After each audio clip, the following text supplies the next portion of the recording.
Hello everyone, how are you all? I hope you all are safe at your place. I welcomes you to the channel Physics Junction by TK खुरल। आज की जो video है यहाँ पे आज हम जो टॉपिक कवर करने वाले हैं वो है ग्रेविटी। अपनी प्रीवियस वीडियोस में हमने ग्रेविटेशन से रिगार्डिंग जितने भी टॉपिक्स हैं हमने वो कवर किए थे, जिसमें कि Kepler's law, Newton's law of gravitation, उसके एसआई यूनिट्स, सीजीएस यूनिट्स, उसकी वेक्टर फॉर्म हमने की थी, एक्सपेरिमेंटल डिटर्मिनेशन किया था, हम उसमें सब कुछ कवर कर चुके हैं। तो उन वीडियोस का लिंक जो है मैं आपको डिस्क्रिप्शन बॉक्स में दे दूंगी। और आज जो हम स्टार्ट करने वाले हैं वो है ग्रेविटी। ग्रेविटी क्या है, हमें इसकी सबसे पहले डेफिनेशन पता होनी चाहिए। ग्रेविटी क्या है? एक फोर्स है जो अर्थ किसी भी बॉडी के ऊपर उसके सेंटर पे एक्सर्ट करती है। ये एक फोर्स है which is exerted by the earth towards the centre of the body lying on or near the surface of the earth. ये क्या है? एक स्पेशल केस है ग्रेविटेशन का, और इसको हम क्या बोल सकते हैं? ग्रेविटेशनल पुल भी बोलते हैं। सो अगर कोई भी हमारे पास बॉडी है जिसको कि हम जो कि अर्थ की सरफेस के ऊपर प्रेजेंट है, उसका मास है स्मॉल m, तो वहां पे क्या होगी? एक्सेलरेशन ड्यू टू ग्रेविटी क्या होगी? Small g। एक हमारे पास हमने सपोज कर लिया कि हमारे पास कोई भी बॉडी है जो अर्थ की सरफेस के ऊपर प्रेजेंट है, उसका जो मास है वो है स्मॉल m, उसकी एक्सेलरेशन ड्यू टू ग्रेविटी क्या है? Small g। तो उस केस में हमारा जो ग्रेविटेशनल पुल होगा, जो ग्रेविटी पुल होगा वो क्या होगा? उस बॉडी के वेट के इक्वल होगा, उस बॉडी के वेट के इक्वल होगा। और वेट क्या होता है हमारे पास? Weight is equals to M G, ये हमारे पास होता है वेट। ये थी हमारे पास ग्रेविटी की डेफिनेशन। इसके बाद हम पढ़ेंगे, इसका जो नेक्स्ट टॉपिक होगा वो होगा एक्सेलरेशन ड्यू टू ग्रेविटी। आ गया, इट मीन्स कि वहां पे मोशन है, जहाँ पे एक्सेलरेशन आया वहां पे क्या है? मोशन है। तो एक्सेलरेशन ड्यू टू ग्रेविटी में क्या लेके चलेंगे? हम सपोज कर लेते हैं कि हमारे पास एफ जो है कोई भी फोर्स है जो कि किसी भी बॉडी के ऊपर एक्ट कर रहा है, जिसका मास है स्मॉल m, और उस बॉडी की जो एक्सेलरेशन है वो है स्मॉल a। तो according to Newton's law, Newton's law क्या कहता है? न्यूटन्स लॉ क्या कहता है? Force is equals to mass into acceleration. Newton second law क्या कहता है? Force is equals to mass into acceleration. तो अब हम यहाँ पे कंडीशन लेके चलेंगे कि अगर जो हमारे पास फोर्स है बॉडी के ऊपर वो ग्रेविटी की वजह से है, अर्थ की ग्रेविटी की वजह से है, तो वहां पे हम एक्सेलरेशन को चेंज कर देंगे ग्रेविटी के साथ। जब हमारे पास कोई भी बॉडी है वहां पे हम कंडीशन लेके चल रहे हैं कि अगर हमारे पास कोई भी जो हमारे पास फोर्स है बॉडी के ऊपर वो अर्थ की वजह से है, अर्थ की ग्रेविटी की वजह से है, तो वहां पे जो एक्सेलरेशन है वो ग्रेविटी से चेंज हो जाएगा। तो हम क्या करेंगे? जहां पे ए होगा उसको जी से रिप्लेस कर देंगे। तो हमें यहाँ पे क्या मिलेगा? इस इक्वेशन से हमें ये इक्वेशन सपोज 1 है, तो इक्वेशन 1 से हमें क्या मिलेगा? F is equals to M G. और हमें चाहिए किसकी definition? Acceleration due to gravity. Acceleration due to gravity क्या हुआ? फोर्स अपॉन मास।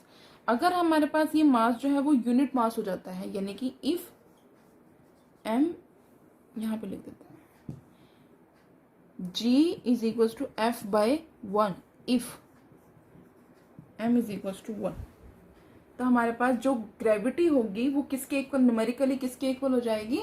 फोर्स के इक्वल हो जाएगी। जो हमारे पास एक्सेलरेशन ड्यू टू ग्रेविटी है वो न्यूमेरिकली किसके इक्वल हो जाएगी? फोर्स एक्सर्ट के इक्वल हो जाएगी। तो इसको हम फिर यहाँ से हमारी क्या डेफिनेशन मिलती है? हम यहाँ से फिर एक्सेलरेशन ड्यू टू ग्रेविटी की वैल्यू, उसकी जो डेफिनेशन है उसे हम कैसे दे सकते हैं?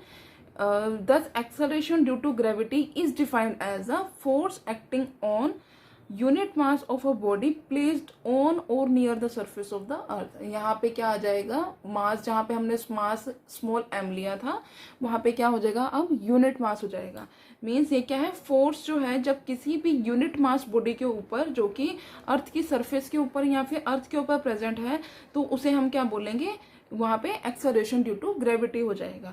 सो यहाँ से हम उसकी डेफिनेशन को इस तरह से डिफाइन कर सकते हैं।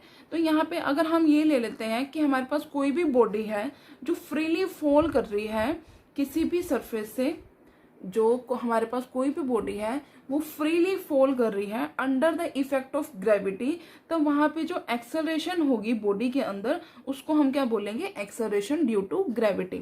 जब हमारे पास कोई भी बॉडी फॉल करेगी freely under the effect of gravity, तब वहां पे क्या होगा, एक्सेलरेशन जो होगी बॉडी के अंदर उसे हम क्या बोलेंगे, एक्सेलरेशन ड्यू टू ग्रेविटी। और ये जो एक्सेलरेशन ड्यू टू ग्रेविटी, यहां से अब हमारे पास जो जी है, जी क्या हुआ, एक्सेलरेशन ड्यू टू ग्रेविटी है, एक्सेलरेशन ड्यू टू ग्रेविटी।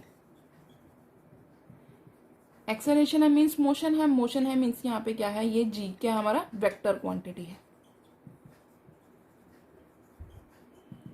इसकी जो SI यूनिट्स होगी वो होगी m0L1T-2। ये किसकी यूनिट्स होती हैं, एक्सेलरेशन की। अगर आपको एक्सेलरेशन की यूनिट्स निकालनी नहीं आती है तो मैं आपको इसका लिंक जो है वो डिस्क्रिप्शन बॉक्स में दे दूंगी। मैंने इसके ऊपर एक शॉर्ट वीडियो बना रखी है, आप वो चेक कर सकते हैं। और उसके बाद ये तो हमारे पास इसकी हमने ये बता दिया कि ये एक वेक्टर क्वांटिटी है और इसकी जो डायमेंशनल यूनिट्स हैं, सॉरी ये डायमेंशनल यूनिट्स है, डायमेंशनल यूनिट वो है L1T-2। और यहाँ पे अब हमें क्या देखना है कि इसको हम किससे डिनोट करते हैं, यहाँ से पता ही चल रहा है हम इसको स्मॉल g से डिनोट करते हैं। और सेकेंडली इसकी जो SI यूनिट्स होंगी वो क्या है, SI यूनिट्स क्या होंगी, मीटर पर सेकंड स्क्वायर और न्यूटन पर केजी। ठीक है, ये इसकी SI यूनिट्स हो गई। और उसके बाद हम इसकी जो जनरल वैल्यू जो हम न्यूमेरिकल पर्पसेस के लिए इसकी जो वैल्यू यूज करते हैं, g की वैल्यू हमारे पास क्या होती है, g is equals to 9.8 metre पर सेकेंड स्क्वायर। ये इसकी वैल्यू है जो हम न्यूमेरिकल पर्पसेस में यूज करते हैं। सो ये था हमारा जो टॉपिक, इसकी जनरल डेफिनेशन, इसके SI यूनिट्स, इसके डायमेंशनल यूनिट्स और इसकी वैल्यू हम कैसे निकाल सकते हैं, ये हमारे पास था ग्रेविटी। अब इसके बाद हम करेंगे कि डिफरेंस क्या है ग्रेविटी और ग्रेविटेशन के बीच में। अब हम देखेंगे कि स्मॉल g यानी कि एक्सेलरेशन ड्यू टू ग्रेविटी और कैपिटल G जिसे हम यूनिवर्सल ग्रेविटेशन कांस्टेंट बोलते हैं, इनके बीच में क्या डिफरेंस है। सबसे पहला डिफरेंस तो यही है कि हम इसे क्या करते हैं, इसे हम स्मॉल g से डिनोट करते हैं, इसे हम कैपिटल G से डिनोट करते हैं। इसका नाम क्या है, एक्सेलरेशन ड्यू टू ग्रेविटी, और ये है यूनिवर्सल ग्रेविटेशनल कांस्टेंट।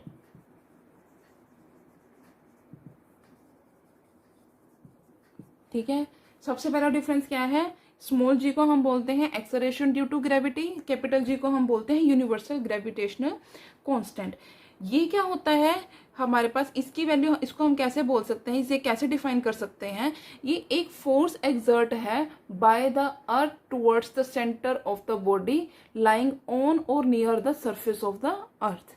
ठीक है, ये क्या है, फोर्स एक्सर्ट है अर्थ के द्वारा किसी भी बॉडी के ऊपर जो कि उसके सेंटर पे लाई करता है टुवर्ड बॉडी जो है, चाहे वो अर्थ की सरफेस के ऊपर प्रेजेंट है या फिर अर्थ के ऊपर प्रेजेंट है। और इसको हम कैसे बता सकते हैं, ये जो फोर्स है, ये सॉरी ग्रेविटेशनल कांस्टेंट है, ये एक फोर्स है जो यूनिवर्स की किन्हीं भी दो बॉडीज के बीच में पाया जाता है। ये फोर्स ऑफ अट्रैक्शन है। ठीक है, ये क्या है, फोर्स ऑफ अट्रैक्शन है। इसे हम लिख देते हैं, पहला डिफरेंस तो ये है, ये क्या है, फोर्स ऑफ अट्रैक्शन।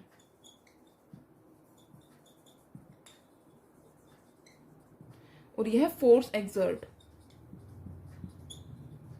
ठीक है, ये फोर्स ऑफ अट्रैक्शन है यूनिवर्स की किन्हीं भी दो बॉडीज के बीच में, और ये क्या है, फोर्स एक्सर्ट करता है earth on the centre of the body which is present on or over the surface of the अर्थ।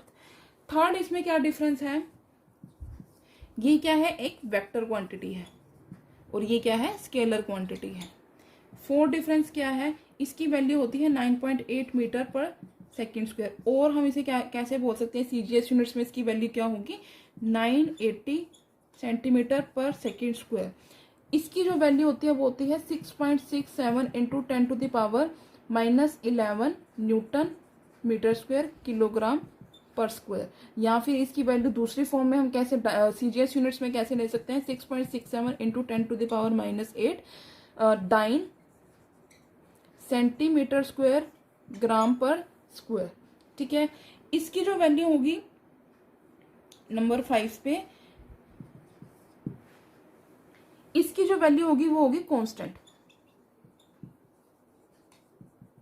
इसकी जो वैल्यू होगी वो कांस्टेंट होगी, कभी भी जीरो नहीं होगी, नेवर बी जीरो। इसकी जो वैल्यू होती है इसकी वैल्यू चेंज करती है, कांस्टेंट नहीं है।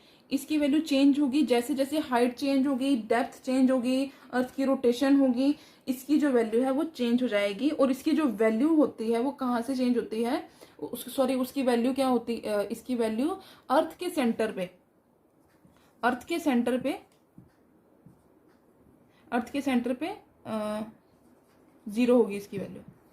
ठीक है, these are the differences between the gravity acceleration due to gravity and universal gravitational constant। ये आपको क्वेश्चन एग्जाम में पूछ सकते हैं, इंपॉर्टेंट है। 3 नंबर में 2-3 नंबर में ये मार्क्स मतलब ये शॉर्ट क्वेश्चंस में आपको ये पूछ सकते हैं।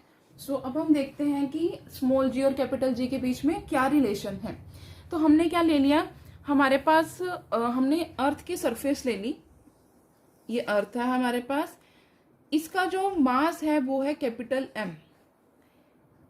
यहां पे हमारे पास कोई भी बॉडी प्रेजेंट है जिसका मास है स्मॉल m, और इसका मास जो है, इस बॉडी का मास जो है उसका वेट जो है वो लाई कर रहा है towards the centre.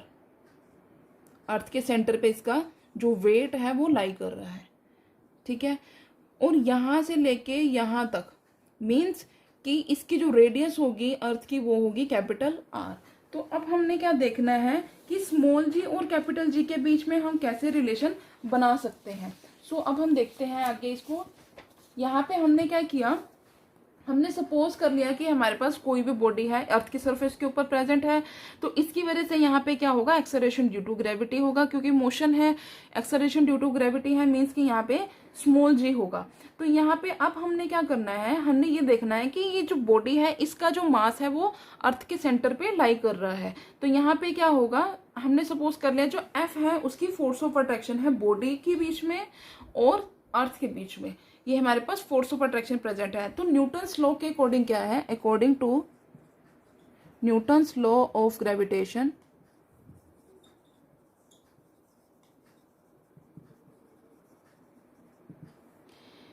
F is equals to G m1 m2 upon R square. m1 यानी एक m हमारे यहाँ क्या है, यहाँ पे कैपिटल M, एक है small m, upon R square क्या है, capital R। These are equation number 1। इसके बाद क्या है, ग्रेविटेशनल पुल है, ग्रेविटी पुल है, ग्रेविटी पुल क्या होगा mg, gravity pull F is equals to mg। तो इस वैल्यू को हम ऊपर डालेंगे, equation 1 implies mg is equals to g capital M small m over R square. यहाँ से m से m कैंसिल हो जाएगा और यहाँ से हमारे पास जो स्मॉल g है उसकी वैल्यू क्या होगी, g m over R square. This is the relation between small m and small g and capital G। Small g is acceleration due to gravity and capital G is universal gravitational constant. अब यहाँ पे हम क्या कर सकते हैं, इसकी जो वैल्यू होगी, अब इक्वेशन से हमें क्या पता चल रहा है, जो एक्सेलरेशन ड्यू टू ग्रेविटी है इसकी जो वैल्यू है वो इंडिपेंडेंट है बॉडी के मास से, इंडिपेंडेंट है बॉडी के मास से, उसकी शेप से और उसके साइज से, क्योंकि ये किसके ऊपर डिपेंड कर रही है, अर्थ के मास के ऊपर और अर्थ का जो डिस्टेंस है, उसकी जो रेडियस है उसके ऊपर डिपेंड कर रही है। So this is the today's video जिसमें हमने ग्रेविटी किया है, उसकी डेफिनेशन, उसके SI यूनिट, CGS यूनिट्स और उसके फॉर्मूलाज वगैरह। उसके बाद हमने डिफरेंस किया है between acceleration due to gravity and gravitational constant और उनके बीच में रिलेशन किया है। सो अगले जो टॉपिक है हम अपनी नेक्स्ट वीडियो में स्टार्ट करेंगे। सो आज तक की वीडियो यहीं तक थी। Thank you for watching.